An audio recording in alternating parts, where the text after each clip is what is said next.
సౌభాగ్యలక్ష్మీ రావమ్మ అమ్మా, సౌభాగ్యలక్ష్మీ రావమ్మ.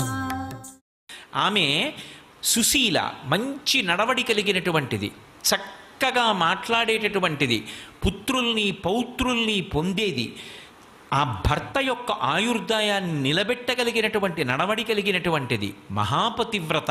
అటువంటి స్త్రీ భార్యగా లభిస్తుంది. లక్ష్మీదేవి యొక్క స్తోత్రము అంత గొప్పదిగా వర్ణింపబడింది. అందులో ఆ తల్లి దర్శనమిచ్చింది. నేను ఎక్కడ ఉంటాను అంటే, కైలాసే పార్వతీత్వంచ క్షీరోధే సింధుకన్యక. కైలాసంలో పార్వతీదేవిగా, వైకుంఠంలో లక్ష్మీదేవిగా, బ్రహ్మలోకంలో సరస్వతిగా, ఒక మహారాజు గారి దగ్గర రాజ్యలక్ష్మిగా, ప్రతి ఇంటి ఇల్లాలు గృహలక్ష్మి అయినప్పుడు ఐశ్వర్యమంతా ఎవరిది? ఆమెది.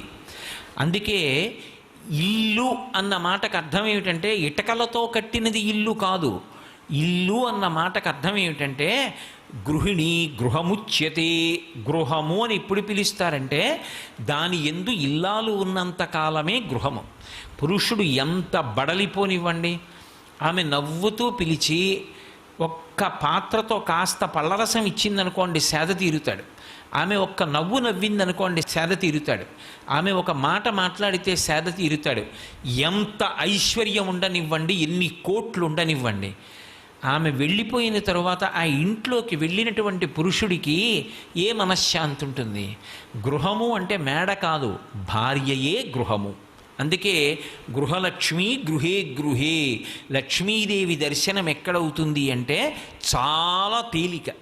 దర్శనం చెయ్యాలన్న కోరిక ఉండాలి, కానీ నా భార్య లక్ష్మీ స్వరూపయే, నా పక్కింటి వారి భార్య సాక్షాత్ లక్ష్మి, ఆ భావన నీకు ఉండాలి. కానీ ఆ భావన చాలు నీకు లక్ష్మీ కటాక్షం కలగడానికి హేతు అవుతుంది.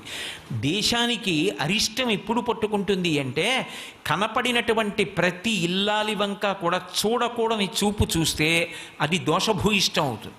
ప్రతి ఇల్లాలిని కూడా లక్ష్మీ స్వరూపగా చూడగలిగినటువంటి విశాల హృదయం ఉంటే, అటువంటి పవిత్రమైన దృక్కులు కలిగి ఉంటే, దాని చేత దేశమంతా కూడా లక్ష్మీ కటాక్షంతో వర్ధిల్లుతుంది. అందుకే లక్ష్మి ఎక్కడ ఉంటుంది అంటే 5 స్థానాలు చెప్పింది శాస్త్రం. ఈ 5 కూడా లక్ష్మీ స్థానములు అని. అందులో మొట్టమొదటిది ఆవు యొక్క వెనక తట్టు.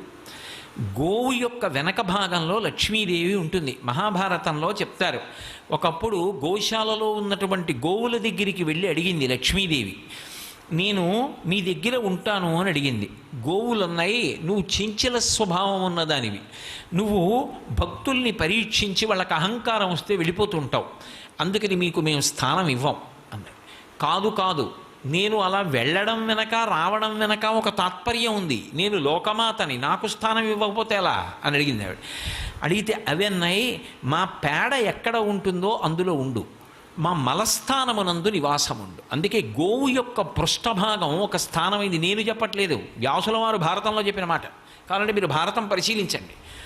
గోవు యొక్క వెనక తట్టు యందు లక్ష్మీదేవి ఉంటుంది. అందుకే ప్రతిరోజు ఒక్కసారైనా గోవు వెనక తట్టు వంక చూసినవాడు, గోవుకి ప్రదక్షిణం చేసినవాడు, ఇంటి ముందు గోవు వెళ్ళిపోతుంటే గ్రాసము అంటే చేత్తో ఇలా కాసిని గడ్డి పరకలు పట్టుకుని ఎవడు పెట్టాడో వాడు సాక్షాత్ జగన్మాత అయినటువంటి లక్ష్మీదేవి దగ్గర నిలబడి పాయసాన్నం తినిపించినవాడే.